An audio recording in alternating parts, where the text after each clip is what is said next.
Hello friends, welcome to my mini kitchen. আজ আমি আপনাদেরকে স্প্যাগেটি বানিয়ে দেখাবো। এটা পুরোপুরি হোমমেড স্প্যাগেটি। বাড়িতে যদি চাউমিন বা ম্যাগি টাইপের কিছু না থাকে তো অতি অবশ্যই এটা ট্রাই করে দেখতে পারেন যদি খেতে ইচ্ছা করছে এরম টাইপের কোনো খাবার, চাইনিজ রেসিপি। তো ফার্স্টেই আমি তেলটাকে গরম করতে দিয়ে দিয়েছিলাম। তার মধ্যে আমি দিয়ে দিলাম চিলি ফ্লেক্স আর তার সাথে দিয়ে দিলাম রসুন, আদা, সব কিছু ভালোভাবে চপ করে রেখেছিলাম। তার সাথে দিয়ে দিলাম ক্যাপসিকাম, বিনস। ক্যাপসিকামের পরিমাণটা কিন্তু একটু বেশি পরিমাণে দিয়ে দিয়েছিলাম। তার সাথে দিয়ে দিলাম পেঁয়াজ। যদি কেউ চাইছেন গাজরও অ্যাড করতে পারেন, তো আমার কাছে গাজর ছিল না তাই আমি দিইনি। সামান্য নুন দিয়ে দিলাম যাতে তাড়াতাড়ি সিদ্ধ হয়ে যায় সবজিগুলো। দিয়ে ভালোভাবে আমি ভেজে নিচ্ছিলাম। ওপর থেকে আরও সামান্য পরিমাণে অয়েল অ্যাড করলাম কারণ আমার তেলটা খুবই কম হয়ে গেছিলো। তারপরে আমি এখানে দিয়ে দিয়েছিলাম সানরাইজের গোলমরিচ পাউডার, দিয়ে আবারও ভালোভাবে নাড়াচাড়া করে নিচ্ছি। ততক্ষণে একটু ময়ন দিয়ে ভালোভাবে ময়দা মেখে নেব। যদি কেউ চাইছেন এটা ডায়েটের জন্য ইউজ করতে এই খাবারটা, তো সেটাও করতে পারেন।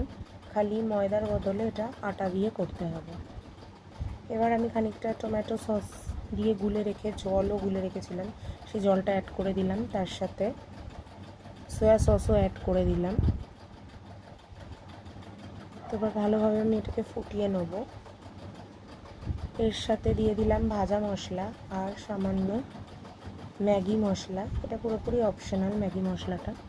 এবার ওই যে আমি ডোটা বানিয়ে রেখেছিলাম সেটা থেকে লিচি কেটে আমি একটা বড় রুটির সাইজ বেলে নিয়ে একটু মোটা মোটা আকৃতি করে, মানে স্প্যাগেটির মতন পিস করে কেটে নেব। এদিকে আমার সবজিটাও প্রায় রেডি। এই যে মোটা মোটাভাবে কেটে নিয়েছি স্প্যাগেটির আকারে। এটাকে কিন্তু সামান্য জল যাতে থাকে, মানে গ্রেভি থাকে, সেই অবস্থাতেই কিন্তু স্প্যাগেটিগুলোকে দিতে হবে, তবেই কিন্তু স্প্যাগেটিগুলো ভালোভাবে সিদ্ধ হবে। তো একটা একটা করে আমি দিয়ে মিক্স করে নিচ্ছিলাম। সবকটা একসাথে দিয়ে দেবেন না, কয়েকটা করে দেবেন আর একটু করে মিক্স করে নেবেন, নাহলে কিন্তু স্প্যাগেটিগুলো জড়িয়ে যাবে। যেহেতু আগে থেকে সিদ্ধ করে আমি আলাদাভাবে স্প্যাগেটিটাকে বানাইনি, ডাইরেক্ট আমি একবারে সবজির সাথে কুকড করছি, সেজন্য একটা বা দুটো তিনটে করেই দিতে হবে। খুবই টেস্টি হয়, একদম দোকানের মতন স্প্যাগেটি টেস্টি আসে। বাড়িতে অতি অবশ্যই একবার ট্রাই করবেন। কেমন লাগলো আমার ভিডিওটা অতি অবশ্যই আমাকে জানাবেন। এরকম নিত্য নতুন ভিডিও দেখতে আমার সাথে থাকুন। তো এখানে আমার রান্নাটা প্রায় কমপ্লিট। ওপর থেকে সামান্য চিজ দিয়ে দিলাম, এটা পুরোপুরি অপশনাল। তো খুবই টেস্টি হয়েছিল খেতে। Thanks for watching.